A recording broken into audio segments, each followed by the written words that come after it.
Tank atışlarının hedefinde bir kent. Ben ince belli düşlere sarılıp avutuyorum kendimi. Sevgiliyle mutlu olabilme ihtimallerine sığınıyorum.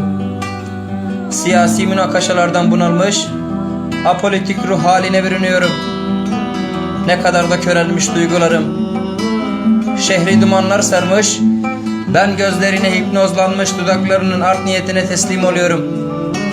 Kısık sesle Ahmet Kaya çalıyor, kum gibi.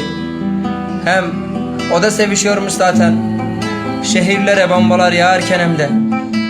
Haklısın, aynı şey değil. Acizliğimden şarkı sözlerini siper aldım.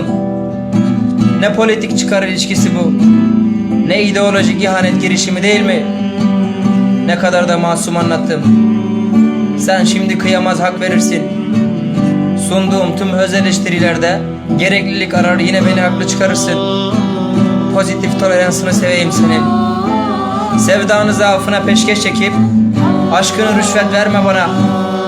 Beni aramızdaki ideolojik bağlarla vur, hem politik tepkilerle yargıla. Birin dalim ezbina